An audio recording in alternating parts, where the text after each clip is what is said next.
On Thursday, we'll have another class activity where all of you can go through and do a life cycle assessment, like similar like you saw in the videos. But we'll talk about that when we get there. All right, let's start with sustainability. So we kind of started talking about sustainability a couple times now already. How would you define sustainability? Or I guess I think I already asked that question once. What do I get for answers now that we've talked about it a little bit?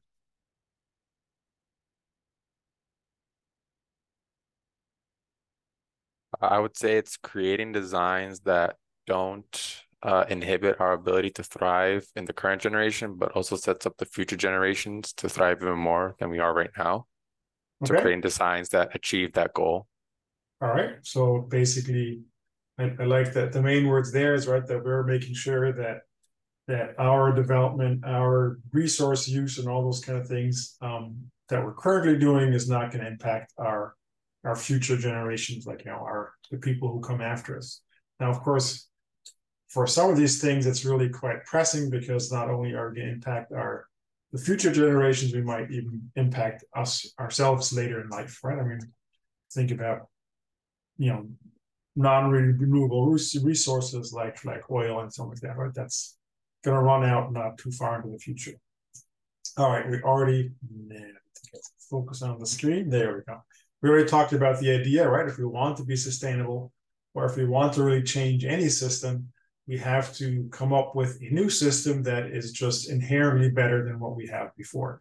It can't just be better on a certain aspect, right? I can come up with all kinds of systems that are environmentally more sustainable, but they might not be sustainable financially because stuff might be very important, right? Or maybe I come up with something that is, sustainable both from a financial standpoint and from an environmental standpoint because I'm having all the bad stuff being done in a different country, right? I'm outsourcing to a different part of the world, and of course that is from a social standpoint not acceptable, from a social justice standpoint. So we have to come up with a whole system that's better than what we have. Now, if we want to come up with something better, we first have to understand how we actually do our manufacturing, right? If we want to think about manufacturing in this case.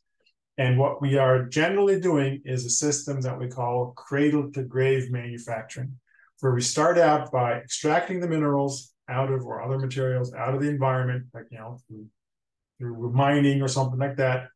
Then we take those materials, and we make the product. Then we use that product, and when we're done, we throw that product away. Right? That's the standard that we're kind of using today. And now, of course, in the long run, we want to come up with something that works better. But let's continue on that path for now. Let's think wrong direction. Let's think about a standard example, right? I don't know.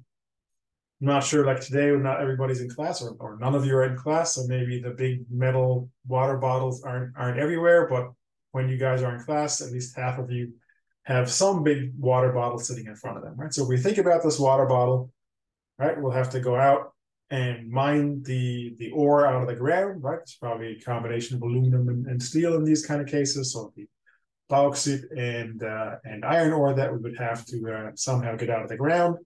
We have to take the ore and turn it into whatever alloy that we want to do, right? That's going to take a huge amount of energy because we have to melt everything down. Once we have it produced and we create our part, we probably have to transport some raw materials along the way, or produce them and transport some more. But in the end, we'll have a finished product that goes into a truck and gets delivered somewhere. Then we use it for a while. Now, these metal bottles have the advantage that they're actually quite durable, right? As long as we're not so worried about aesthetics, we can use them. We could probably use them for a lifetime, right? If we're not worried about aesthetics, but of course, at some point they get dinged up a little bit, and maybe don't look so nice, and whatever design was on them kind of washes off, and maybe a new design comes along that we think is so much better, so we toss it out. And once it tossed out, it stays tossed out, right? It's going to be in a landfill somewhere, so we can't do very much about it anymore. And now the idea of a life cycle assessment is to go through all these steps and look at all these steps at very, very detail to see what materials do I use, what energy do I use, and all kinds of other stuff, like how I'm impacting the environment, how I'm impacting my local economy, all those kind of things we have to go through, right? So it's kind of almost an accounting tool, you can think of it, but it's there to really look at the impacts of a product across its entire lifetime, right? So it's like very often when we think about kind of we're talking about a product, we kind of think about it all the way up to where it's being sold, right? That's very common. Like most companies would look at that just because they need to know, what the cost basically is of producing it, right? But life cycle assessment has to think about also how it's being used and then how it's being disposed, right? Those are kind of the extra two steps that we have to think about when we do our life cycle assessment. And basically what we do, if we have a product that we want to do a life cycle assessment for, now that bottle was very easy because it really had only two parts, right? It has the bottle itself and the stopper that you put on top. But if you have something relatively simple, like one of those push pens that a lot of us use, right, then we can see that there's all kinds of parts in there. And so if we want to do a life cycle assessment for this pencil, we would have to go through and look at each of these parts, right? Kind of the lead sleeve, the cone, the ring, the grip, and all the way down back to the eraser cap, and then everything that's in between as well, right? Take everything apart into its smallest constituent parts, and then look at each of those parts separately, right? So basically, we'd have to take, for instance, the eraser, and we have to think about, well, what's the materials that go into that eraser? Where am I getting those materials from? Do I need to transport them for processing, right? Once they're processed, how do I transport them to my factory or something where I'm building these erasers, right?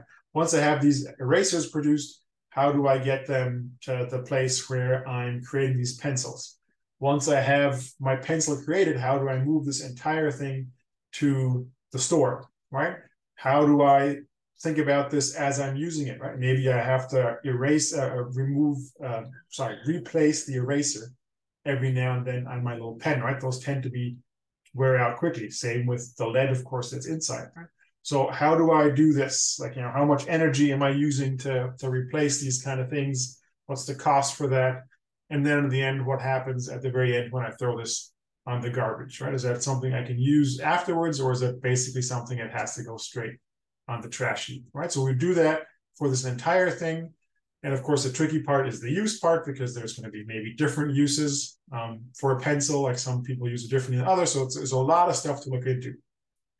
But there's kind of a set of questions that we tend to ask, right? So what is the object made of?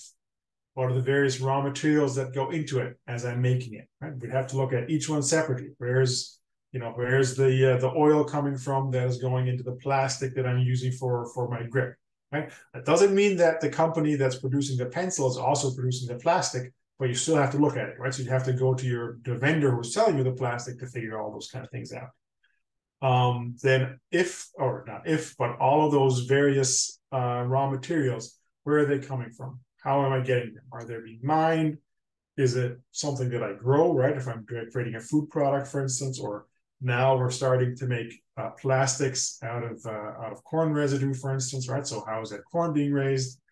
And then the one that people usually think of first is then what are the impacts on the environment for just getting the resources, right? And then as it goes through all the other steps as well, right? And then all these raw materials, like what energy do I need? What chemicals do I use to process them, right? And again, what is this manufacturing process? How does that impact the environment?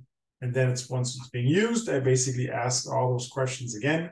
For my pen, there aren't really all that many things that I have to put in, right? There's maybe the lead pencil, the lead that I have to replace every now and then.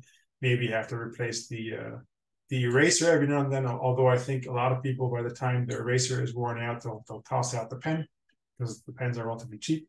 But if you think about something like a car, for instance, right, there's a lot of consumables that go in. But what kind of consumables do I put into my car?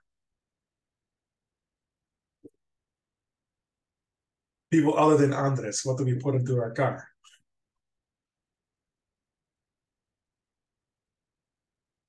What else goes into what consumables do I use in my car? Gasoline. Gasoline, right? That's definitely a big one. But what else do I need in my car? Electricity. If I'm driving an electric car, well, I have to put electricity in, right? Otherwise, the electricity in my combustion engine, of course, I produce my own electricity usually, like to run my combustion.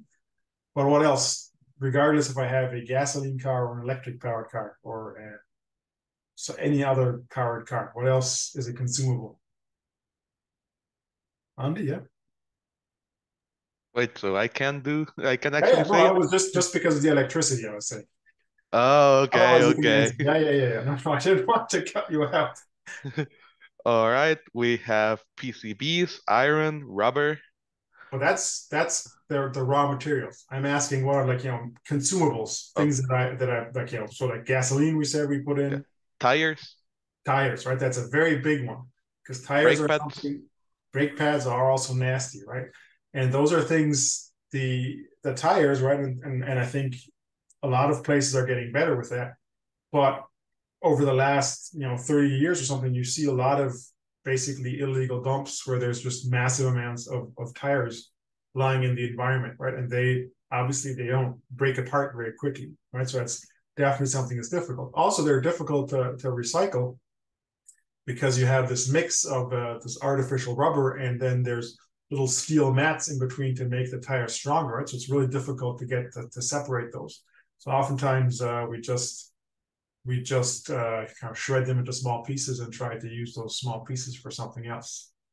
Now, and a very, very local question for San Jose and its surroundings, why are having tires lying around a really bad idea at the moment? So public health announcement here. Dengue. Dengue, right? Whenever you have tires lying around, you have water will collect in it, and those little pools of water are perfect for mosquitoes, right? So if you have tires lying around your house or in your backyard or something, maybe figure out a way to get rid of them, right? But again, so these would all be things that we have to think about, like where do my tires come from? Where does my gasoline come from, right? All those things would go into a life cycle assessment, right? So if I'm looking at all the resources that my car needs, it's not enough to just think about the resources that it was to construct it, but I have to, of course, think about the ones as I go along as well. And then the big one, of course, that we're going to be interested now is what happens when my product is done, right? When I can't use it anymore, what do I do with it, right? We just said, for a long time, we just tossed tires into the environment, which I think we all can agree is not the best thing to do with them, right? But again, what else do we do with our cars, right? Our cars, once they're old, right? Usually, if we have nice cars, then we sell them to somebody else to get reused, which is obviously good. But at some point, they're no longer useful, right? And so then they get tossed, or they again wind up in the environment somewhere. Of course, at the moment, you guys are a little too young to be buying and selling cars, but used cars at the moment in Costa Rica are so expensive that nobody would throw out any cars, right? I think we had a car for about 4 years, and we sold that car for the same price that we bought it after 4 years, right? And that's for a car that's unheard of, right? I mean, car values depreciate very quickly, so it's lucky us. Well, but getting back to life cycle assessment, right? So companies use these life cycle assessments for all kinds of things. A big thing that people are talking about, of course, at the moment are CO2 emissions or general emissions, right? So here's an example of the ice cream maker Ben and Jerry's. It's a big company in the US. Most of their flavors are a little beyond what I would like, a little too complex for me, but that's fine, right? But here's a little chart that they put together. Now that's already 10 years old, but nonetheless, it's kind of looking at their entire production chain and seeing where their emissions are coming from, right? So the thing that really surprised me at the beginning was that each pint of ice cream, right, that's the little big container like that, right, basically produces a kilogram of CO2 emissions, right, which is quite a bit because that ice cream is going to be less weight than that, right? So that's a little disturbing. But So just if we look at this, right, they've broken down what their energy use is, how many greenhouse gas emissions they do, how much water they use, how much solid waste they produce, and then just how much they actually produce, right, in units, and then costs and expenses on the other side. And then over here, they kind of break it down in where the emissions are going, right? So you can see that about 50% of their emissions come from their ingredients. And of course, that is a combination of actually creating those ingredients, right? So for instance, if you think dairy, right? So that would be actually having cows standing around somewhere, plus transporting those materials to wherever they make the ice cream. Right? And you can see, of course, the big one is going to be dairy, right? Because cows are not very good from a carbon standpoint, or from a greenhouse gas point, I should say, right? Their carbon is not the problem, but with cows it's methane. And methane actually is from a greenhouse gas standpoint. Methane is quite a bit worse than CO2, right? But nonetheless. But you can see there's other stuff, right? So in production, only 10% or less than 10% of their CO2 gets produced during the production, which is nice. But you can see that if you just think about transportation, right, going to the facility and away from the facilities, that's almost 20%. And if you add packaging to that, right, that's another 10%. So you're almost at a third of all of it is just coming from transportation and packaging, right? And I think, to me, that would be one of those things where you think, well, this is a great place to start looking. Right? How do we create like a lower transportation fuel emissions, right? Or how do we change our packaging to make something that produces less? Nothing is 10% of it just goes to the stores that are selling the stuff, right? So also something to think about. But this is something like, if we just look at CO2 emissions, sometimes we use life cycle assessments kind of just to look at how like a maybe not a very specific, but a general object goes through our society. Here's the plastic bottle, right, which obviously is a horrible thing. You can see it goes all the way from the plastic being produced. And this is something that I always find very disturbing, right? It's like a quarter of the volume of water that you buy is you would need an oil to produce the plastic to create that bottle, right? So that's quite a bit of oil. You go ahead and you take that oil and produce it into little pellets of plastic. Then you melt those basically and shape them into bottles. Then you clean the bottles, you fill the bottles. And by the time the bottle goes off of the production line, you've used about 3 times the amount of water that's going to be ever inside of that bottle, right? So if you think about it, you would have to reuse that bottle at least 3 times for it to be halfway reasonable, right? Even then, you want to use a lot less water by producing it than actually drinking it. Then it gets transported. Of course, we need to get some fuel. I hope this truck it's not quite so bad, has a good filter. We have to put everything in there, then we drink it and we throw it out. And at this point, and I'd have to remember, I don't remember what year I pulled this from, but at that point, somewhere around a third of all those bottles got recycled and the rest got thrown out, right? Which is obviously not very good. As you saw in the video, not only do they often get thrown out, but those are things that often get left in the environment. And because they're built to be light and built to be waterproof, they also float very well in water. They can be blown around by the wind very easily, right? So we have a lot of these bottles winding up in waterways and making their way all the way back to the ocean, right? So that is a big problem. You've all heard about the giant garbage patches out in the Pacific, right? Those are massively huge. There's companies coming up with all kinds of ideas how to get rid of that garbage.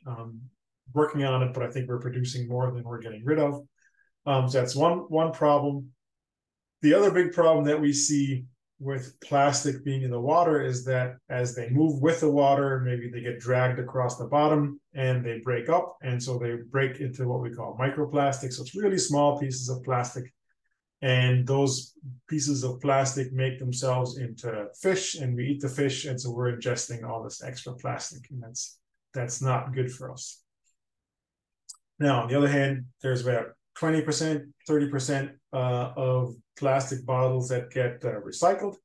However, when we talk about recycling here, it's not really truly recycling, it's more downcycling, because we usually are not able to use that plastic to create more plastic water bottles, but maybe we can do something else with that plastic. It's a lower grade plastic when we come out, right? So if instead of being like, plastic bottles that we throw out, if they would be a little more sturdy and we could reuse them, right, then we could basically use the same bottle 20 different times before it gets thrown out or something like that. And we would reduce a lot of garbage, right? But that, of course, also means that whoever is using that plastic water bottle has to return it somewhere instead of just tossing it out, which is a lot more work, right? But this is kind of the other way that you can use a life cycle assessment, where you kind of don't look at specific numbers like the Ben and Jerry's case did, but kind of just do a general idea of how stuff changes as it goes through the environment or through its use.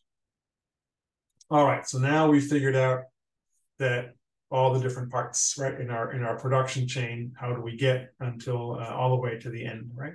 And so if we want to improve this, then of course we can look at the nature, like how does nature do all these steps, right? So let's look at the 4 steps. We said extracting materials, right? When we extract materials, we dig them out of the ground. Most of what we do is materials that we've dug out of the ground, right? So that can look something like this, right? These are massive. I don't think we can see a person in here, but you can kind of see if you look at these baskets here and these walkways there, right? You can kind of get an idea of how big these are, right? So these are multiple, like, this ledge here is probably like 5-10 meters high or something like that, right? So these are massive pieces of machinery that dig through the forest. And of course, they don't just do it in small patches, they do it in very big areas. Now, this is cheating because this is, of course, not an actual picture. Does anybody recognize where this is from? Star Wars fans in here? This is Andor. This is Andor when he's back on his home planet. But the real life version of it doesn't look much better, right? It's you can see it's kind of scraped up all around here. Here's a bigger one, right? So there's these open pit mining operations can cause a lot of problems. And these are ones that are heavily regulated in the West, right? Where there's very clear rules about them. If we do not have those regulated, there's several places. Costa Rica has a small area of this, but there, especially in South America, you have areas where people are digging for gold, and they do that in the surface. And basically, afterwards, the entire landscape looks like this. It's just dug up. There's little pools of water standing around, all kinds of chemicals that are being used that are poisoning the water. So, like, our mineral extraction is really something that is quite problematic, and we don't often think about it very much. Now, how does nature do it? Does it do it? Well, nature doesn't use materials from the ground, it uses materials from the air. Most of what a tree is carbon, right? So it's basically taken as CO2 out of the atmosphere, right? So there's no digging involved. There's no disrupting the earth. There's nothing like that. Most of it is carbon out of the atmosphere. Then there's some hydrogen, like less than 10%, right? Which obviously it can pull out with as water. And then only about 1% is stuff that's coming directly out of the soil, right? So we have a system in nature where we can use the carbon out of the atmosphere to create what we want to do, right? So we don't have to extract it, it's right there. And we've started using carbon as for building things as well, right? So we use these carbon fibers. We've started to create plastic. So Dell was one of the first companies that did that, where basically, like, every time you buy a laptop or something, right, it comes in a little plastic baggie around it while it's being shipped. And they're now all making them out of carbon directly from the atmosphere or directly pulled out of their plants as they're using this. Another thing that has great promise are these carbon nanotubes. In general, these carbon sheets are extremely strong. They are what people call a super material. If you take material science, we're gonna talk for about one class session about carbon nanotubes. They're very, very, very strong. They're very good electrical conductors, all kinds of things. They're very good against heat. They have many, many very good properties, but at the moment they're very expensive to create, right?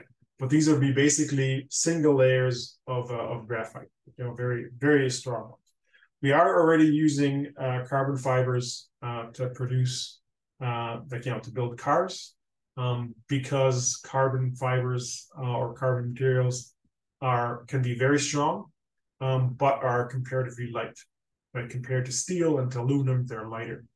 So you also see a lot of high-end bicycles being made out of carbon fiber. So the most expensive bicycles you can buy are all made of carbon. Not so much because it's great to use carbon for something, but because, again, they're very light and very durable.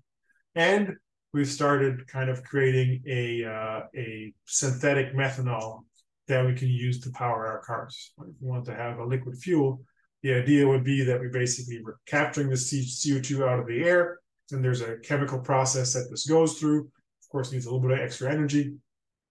Once we have that done, right, we have the methanol, we can put methanol in our car.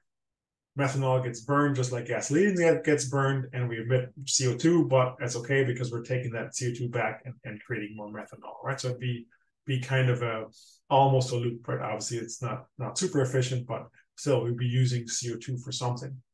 And at the moment, we're spending a fair amount of money as a society to figuring out how we can actually get the CO2, right? For all these saying this, we can use CO2, but getting CO2 directly from the atmosphere is still something that we're spending a lot of money and research time on to do, because it's not as energy efficient as we'd like to have it yet. All right, so that was the materials. Let's go back to production. So if we produce anything, if we take raw materials and turn them into products, that usually goes together with a lot of energy, right? So this is some kind of a chemical processing plant here that has all kinds of energy going in. Where it talked about creating kind of steel or aluminum, right, or steel in this case, where it takes a lot of energy because the iron ore has to be heated up. We have this relatively modern-looking car assembly plant with all these robots, right? Of course, that all takes massive amounts of electricity to run these robots, to run the conveyor belts and all that kind of stuff. And that electricity has to come from somewhere, right? And so, of course, a lot of the electricity is coming from fossil fuels. In this case, this would be cooling towers of a whole set of looks to be coal-fired power plants. Well, usually there's a bigger pile of coal sitting around somewhere. Maybe it's a gas-fired plant, right? But so when we do stuff, we put a lot of energy into production. Right? Whenever we manufacture something, lots of energy. Now, nature does it differently, right? Look at, again, a tree growing or something, right? That's basically a manufacturing going on, and they're not using any high temperatures, any high pressures. All the energy that's being used to build a tree out, right, comes directly from the sun. So there's no pollution. The other thing is that when we produce materials and process them, we tend to use a lot of very harsh chemicals with it. A lot of the worst chemicals that we've developed are because we needed them for manufactured processes. Then, of course, always the question is, what do we do with all that stuff once we're done with it? Once it's kind of gets used up, or kind of gets used and cannot be reused anymore. And so we have to somehow treat that or kind of store it somewhere forever. Now in nature, that doesn't happen. Right? We talked about this in one of the earlier classes, that everything that nature produces, it can also break down into its core components and then can reuse it again. Right? So that's the idea of being benign by design. Right? So not being bad by design, but being benign.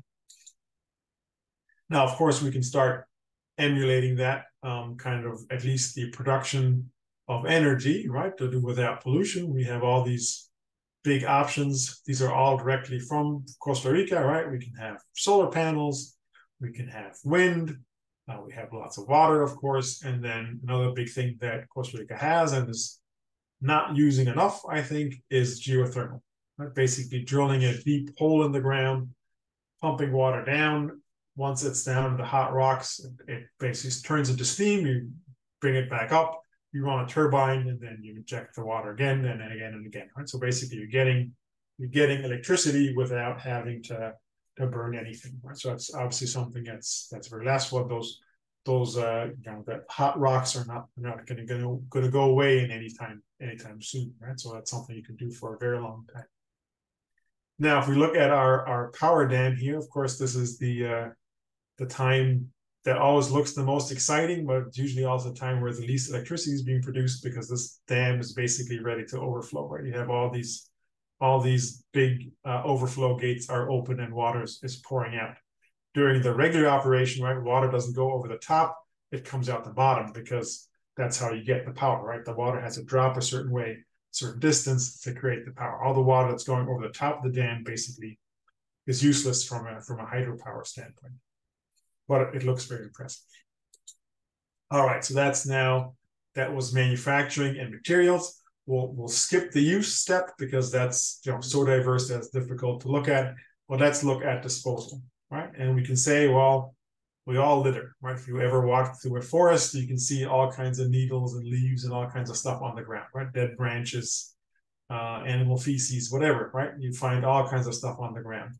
And we do that too, aren't we nice, right? We all throw our stuff on the ground too. Of course, in nature, all this will decompose over a relatively short amount of time, whereas what we throw out there is not going to decompose, right? It's going to be broken down as the waves hit it, maybe, but that's about it. And so, and again, in nature, everything breaks down on its own, right? Maybe it takes a little while here. This apple is holding on pretty well there after for 2 months, but right, we can see kind of how this leaf here slowly got eaten up by all these fungi that are growing on it, and then of course once it's all broken down, then it serves as nutrients for the next stuff that is growing, right? Whatever this plant is here, right? So again, it's a nice closed up cycle. I think we had this graphic up here already, even, right? So where we kind of keep on using those nutrients to go into the system. Now, the interesting thing is there's one specific word that I want you to pay a little extra attention to, and that it says that it's upcycling. Right? So when we talk about recycling, we're trying to basically use the resources in a similar way again. Right? We're not doing anything special with it. In most cases, in nature, we're actually doing the opposite, right? So we have this very simple fungi that are creating these very base nutrients from decomposing other stuff. And so then a plant grows from that, which is much more complex than those nutrients are themselves. Then those plants get eaten by animals that are more complex. Those animals get eaten by more complex animals and by bigger animals. And this is kind of where it's no longer upcycling, this will be downcycling, right? Where once this animal dies and decomposes, we're going for something very complex against something very simple again, and the whole thing goes on, right? But in general, we're using a resource and we're creating something more complex. For us, that is very hard to do, right? Usually what we do is either, if we're very good at it, we can recycle or reuse something for the same thing again. But most of the times we actually downcycle. So if you think about the paper that you recycle, usually if it's paper that we had used for printing or writing or something, right? Usually that gets used for, packaging material afterwards, right? Just because the quality is hard to get back to. Same with glass. Oftentimes, the high quality glass that we put in recycling then gets used for something else.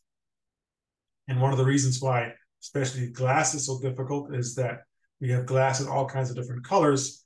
And I have a friend who's like a glass chemist, and she's like, well, you just have to have one green bottle sitting with all the white bottles or the transparent bottles in the recycling bin, and that whole new glass that comes out is no longer going to be perfectly transparent glass, but it's going to have some tint to it, and we can no longer use it, right? So that's why upcycling is actually quite fantastic. And the other thing that we talked about is that nature, whatever it has, whatever molecules it creates, it creates something that can break those apart. Right? These are kind of different ways of it looks like some kind of a protein or something that's breaking apart different components. And again, we don't really have that in technology.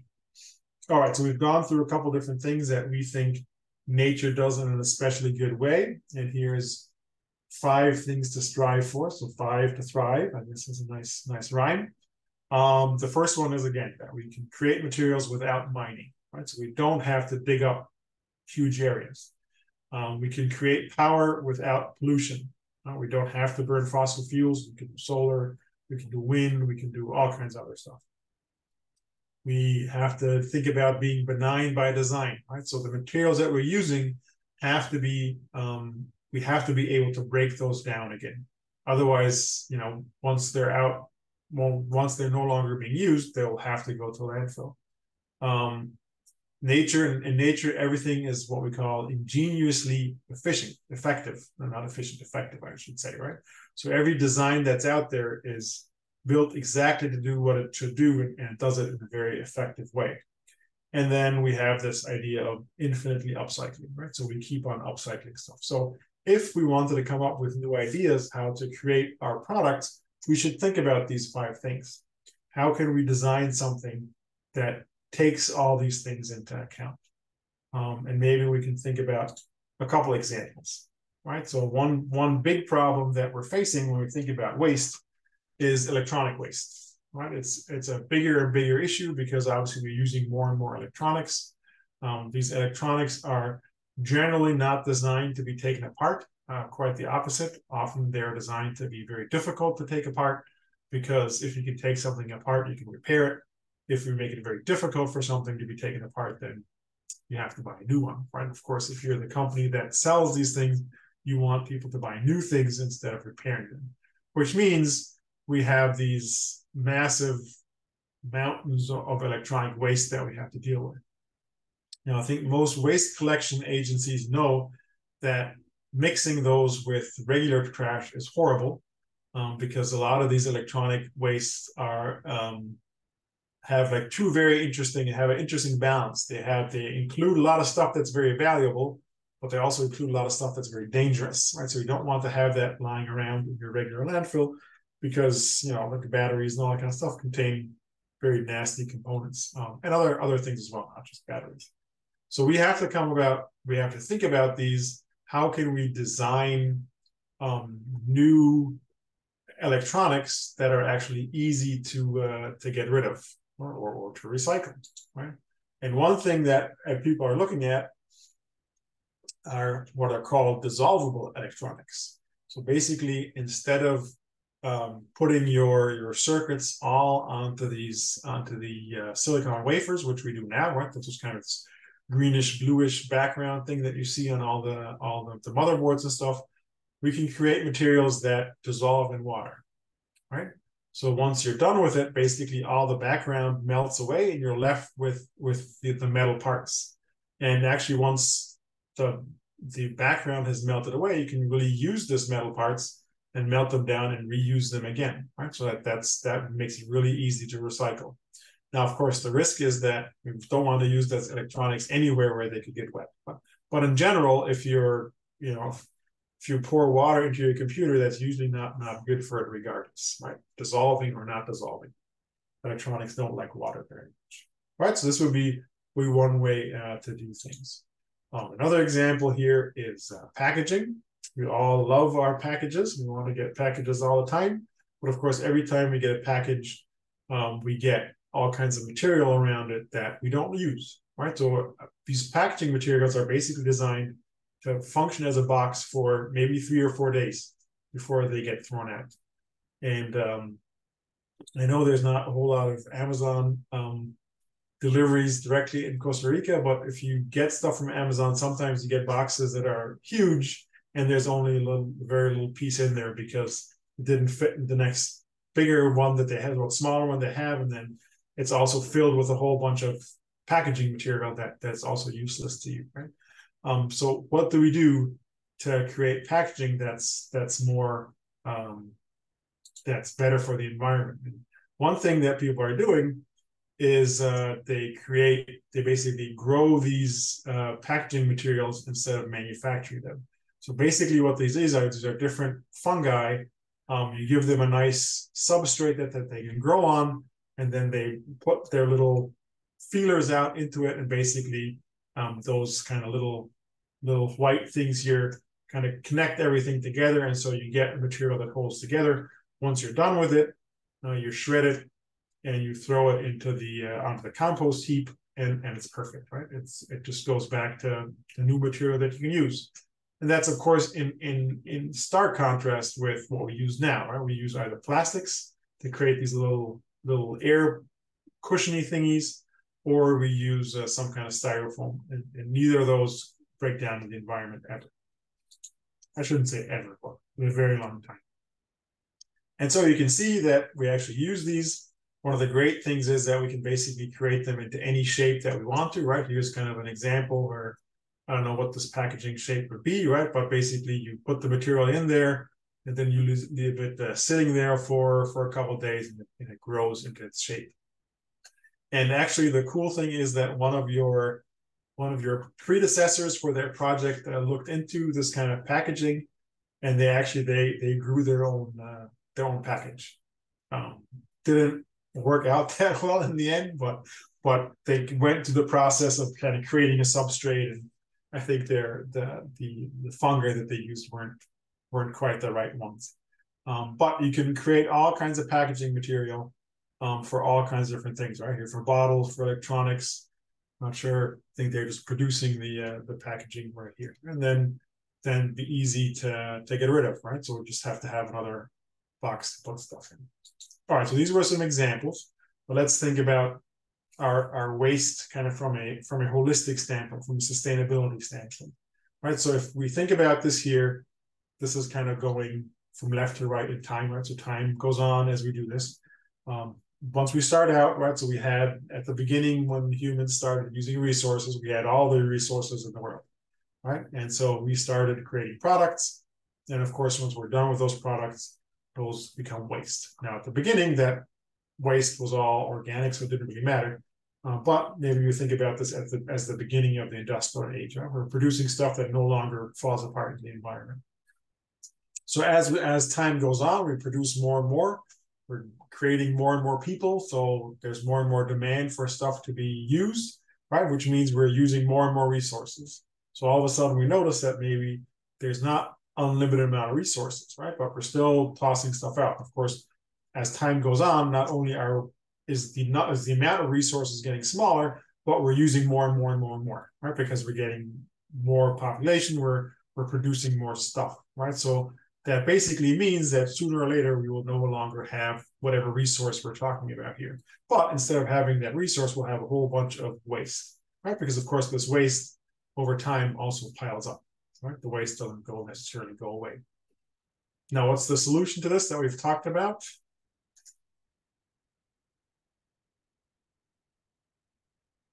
Well, just trying to recycle the things that we use. Exactly. Right, so we can recycle.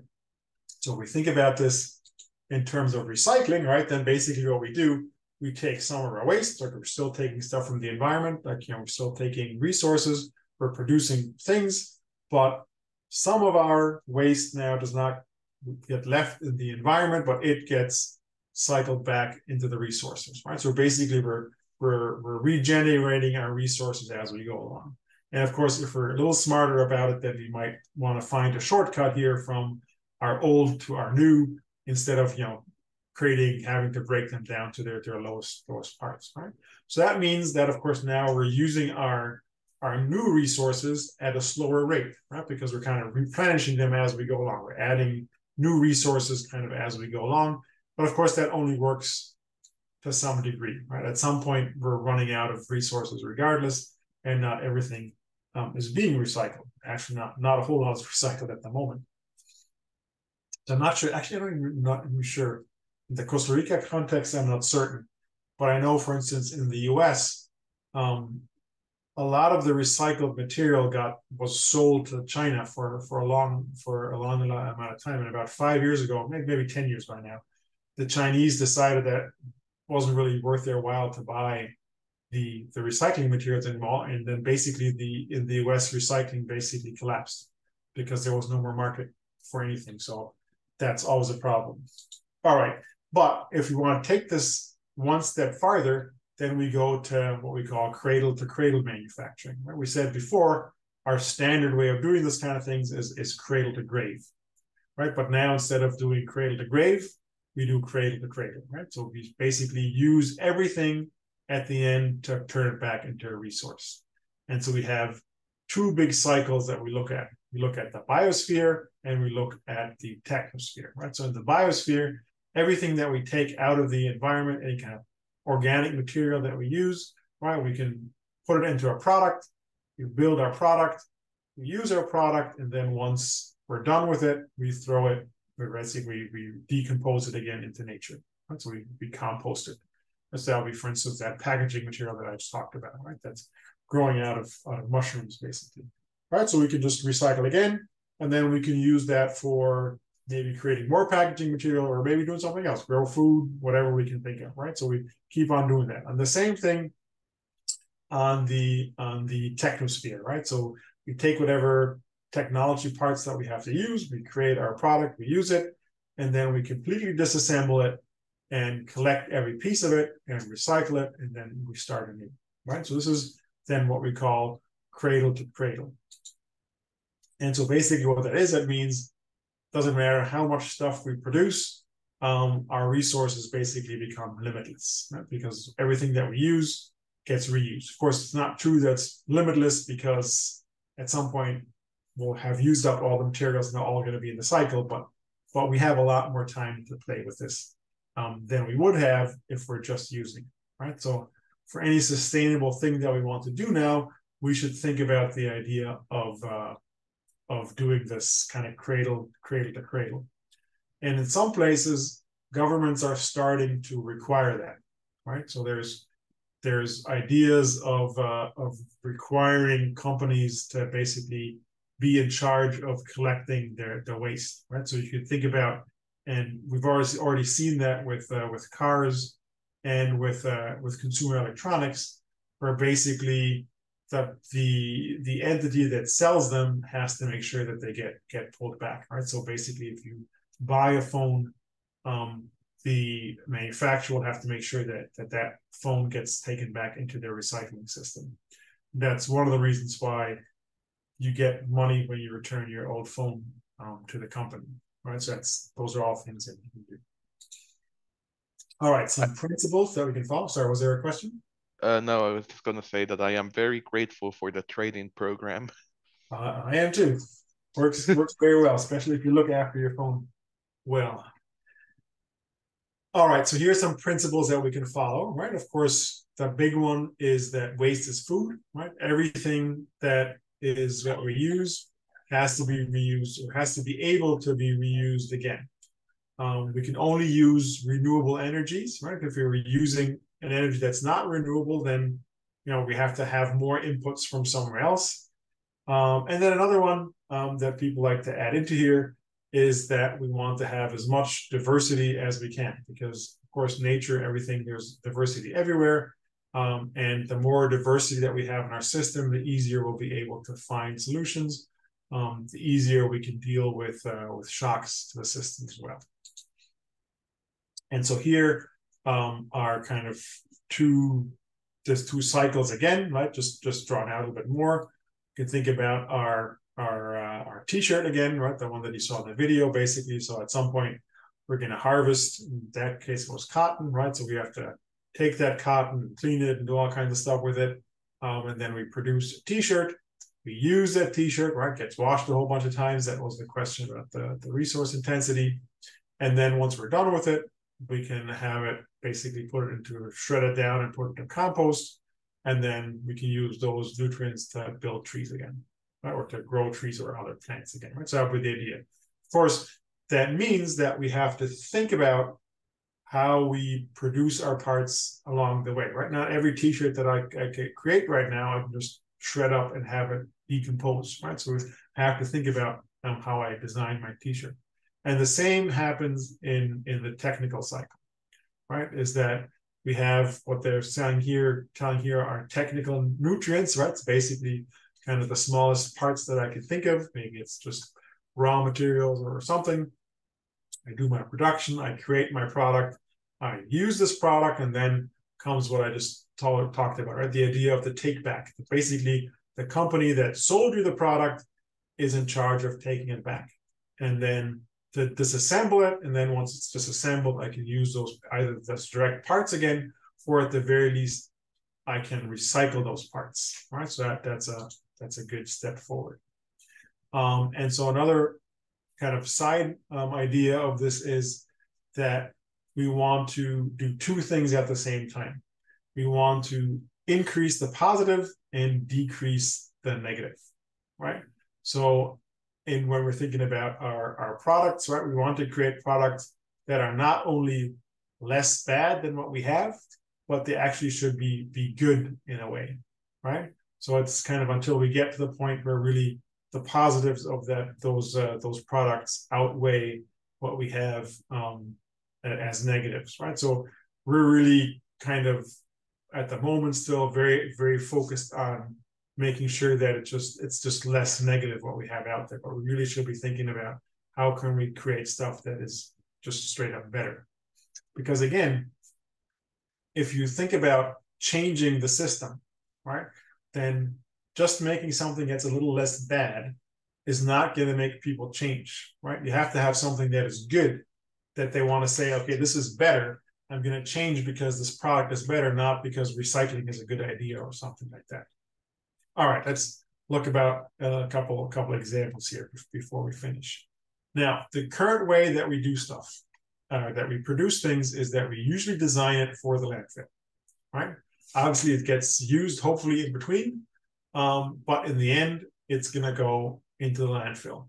And so if you think about the sofa here, for instance, right, there's all these different materials that are connected together that are, all different things, right? There's some wood in there, there's all kinds of kind of styrofoams, and there's these metal strings and fabrics, but they're all connected together, right? So if I wanted to recycle something like this, right, I'd have to break it into each of its pieces. It's doable, but of course, very energy intensive. So usually what we'll find is we'll find them sitting in the landfill somewhere or sitting by the side of the street, right? So that would be kind of a bigger object. Now, an even worse thing are these chips packagings, right? Like these snack packages. They're very well designed, right? They have to have all kinds of stuff that they think about, right? What are kind of things, like characteristics that you can think about one of those bags that it should have? I mean, they have to be durable enough to be transported. Right, so we want to make sure it doesn't just rip open or burst open, right? It has to be strong. What else? It also has to like protect what's inside. Very important, right? Nobody wants to eat stale chips, right? We don't want them to. So usually that means we can't have oxygen coming. We can't have moisture coming. What else? Why is it getting so dark right here? What else can you think about?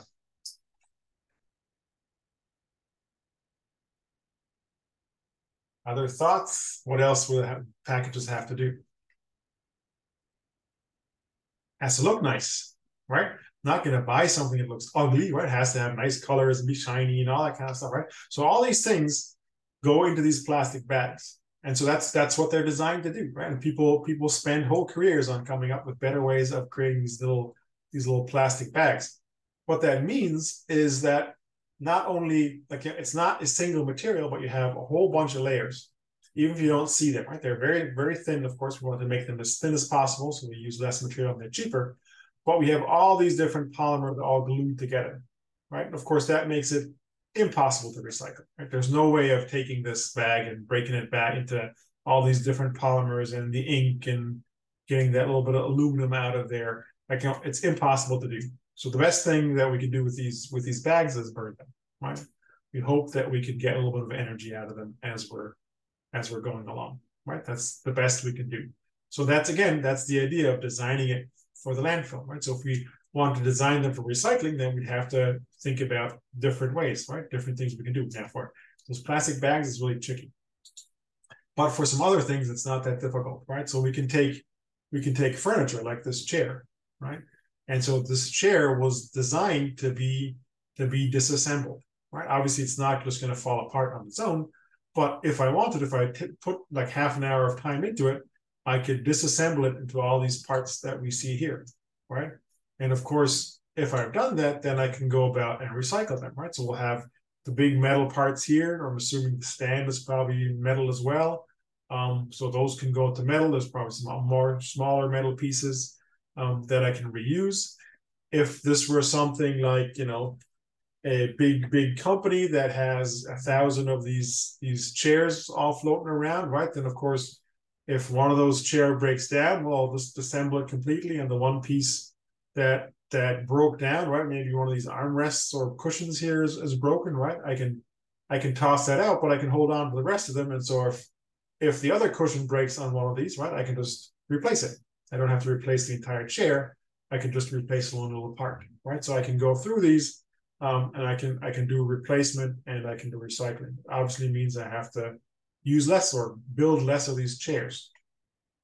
Now, of course, from a company standpoint that creates these chairs, you have to then think about your marketing strategy, right? You have to make sure that people understand that this is a good, right? That not having to throw out the chair is a good thing, because of course, if you tell them that they can now fix their chairs relatively easy, that means they're going to buy less chairs, which if you're a chair manufacturer is not good, right? You obviously want to have them build more chairs.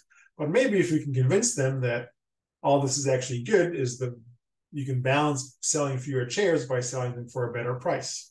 Right? If I sell a chair that I know I can use for, I don't know, 10 years or something, versus selling a chair that I know in 2 years is going to go to the trash heap, right? That is a saving for the company if they're not 5 times more expensive, of course. Right? And there's other things. A big problem, like I think I mentioned this already, right, is the idea of these big battery packs that we have sitting in our electric vehicles, right? Often they're very difficult to recycle. Some of them are basically built in a way that makes them impossible to recycle because they're all glued together, right? It's very hard to get them apart. It's just not, the amount of energy that we use to break them apart is, kind of negates the whole idea.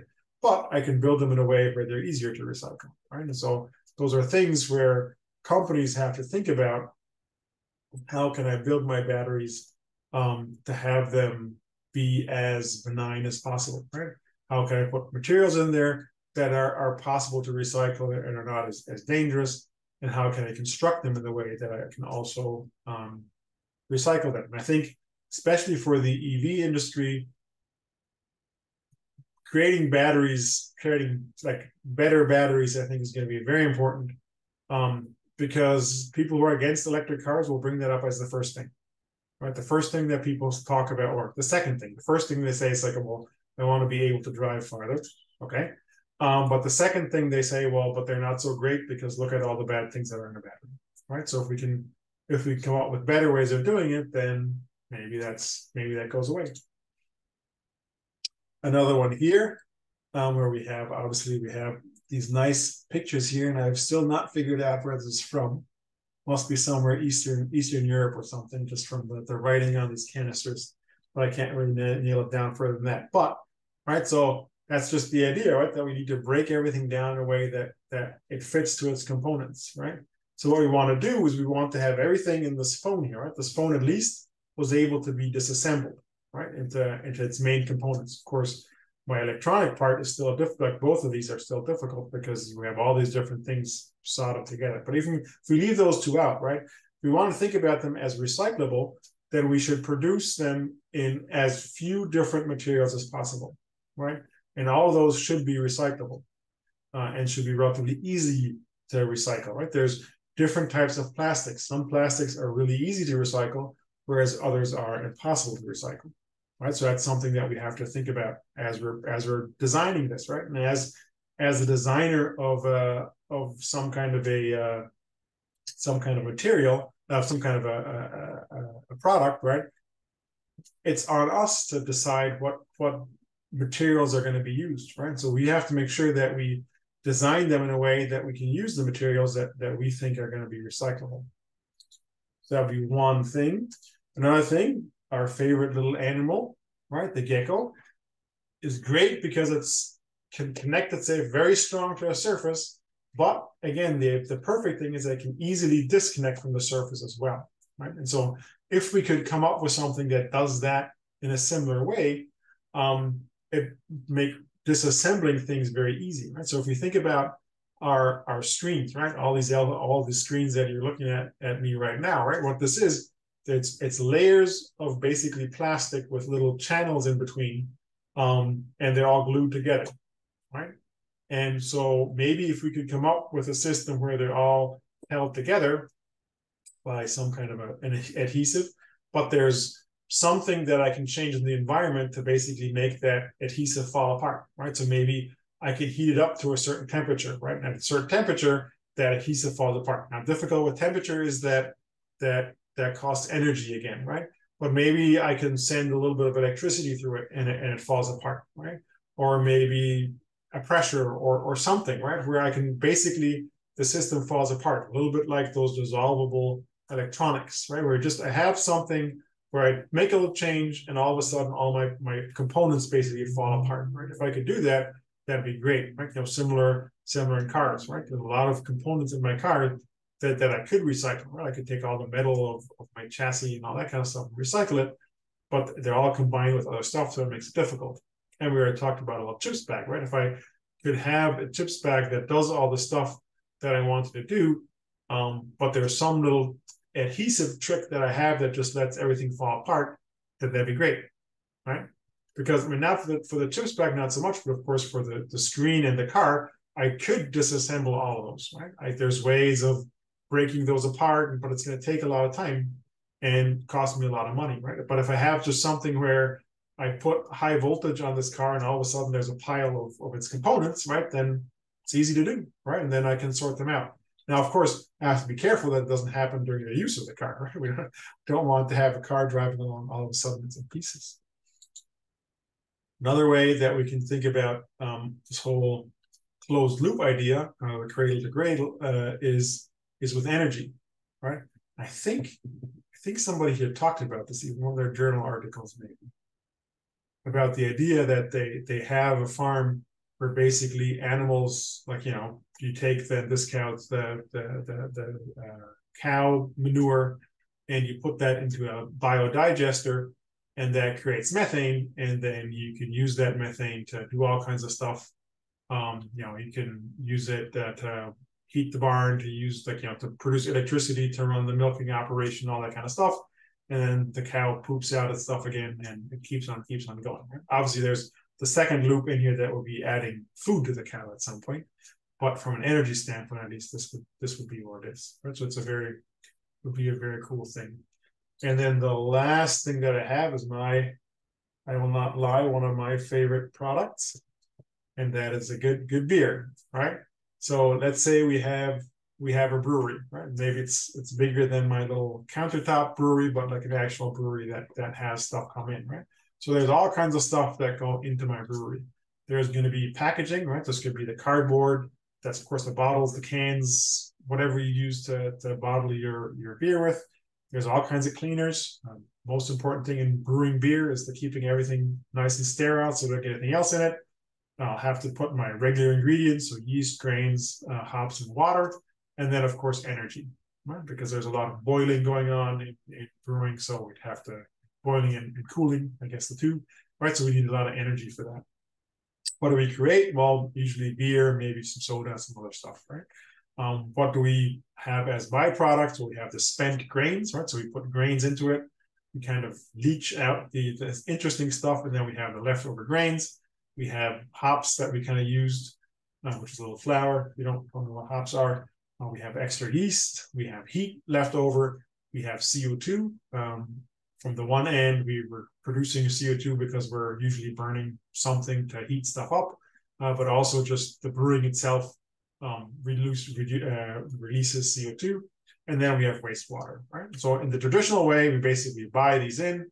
And then we have some waste collection that does, of course, not the CO2. We just vent that the atmosphere probably, but all the other ones would be something that we kind of just get rid of. But if we want to have an integrated system, right? In this case, calling this the industrial ecology, right? Then we want to create loops for all these kind of things, right? So if we think about our grains, for instance, here, right? So we want to have we're growing grains and bringing them into our brewery. Now we're using them up, and then we have to do something with them. Now these spent grains are great for composting, right? So we can use them to grow mushrooms on them, right? And then once we're done with that, we have substrate. We can create worms, right? With those worms, we can use in agriculture, and of course, that agriculture is then what produces our grains to put them back into our system, right? So we want to create these loops all around, and of course, not all of these are going to be perfectly closed loops, right? It becomes very complex to do this, but the more that we can do this, the better it is, right? And of course, if you're a brewery, that's great to put on your label, right? That you're doing all this, so it's good for marketing. But often it turns out that it's also financially good, right? So if you'll watch a video a little later on in the semester, right? There's a restaurant that basically does similar stuff like this, right? So they get fresh mushrooms all the time because they're using their waste to make mushrooms, right? So they don't have to pay for mushrooms. They have a big pond where they put all their biological wastewater into, and they have fresh fish, right? So there's all these kind of things, these internal loops that you can create that are really fascinating, right? And if we use them correctly, then again, it is not reducing a negative, right? It's of course good to reduce the amount of waste, but what's really should be driving this is, hey, we're creating all these other new opportunities, right? So not only are we reducing the bad, but much more we're creating something good, right? So that's the idea here. All right, I know this was a lot of me talking at you guys, which is going to happen every now and then, especially on Tuesdays. But with that, I am done. And again, on Thursday we'll have a little more group work, so you can work with each other instead. Now, are there any questions? Any questions about the quiz? Right, of course, the main raw material for t-shirts is cotton. They're resource intensive during their use because we wash them all the time. It's a big a big resource for plastic bottles is oil, any other kind of hydrocarbon if you want to be more fancy about it. And then they wind up either hopefully in a landfill or in the environment, or maybe they get recycled. All right, if there's no other questions, I think we'll end for now. Thank you, Professor. Yep. And I will see you all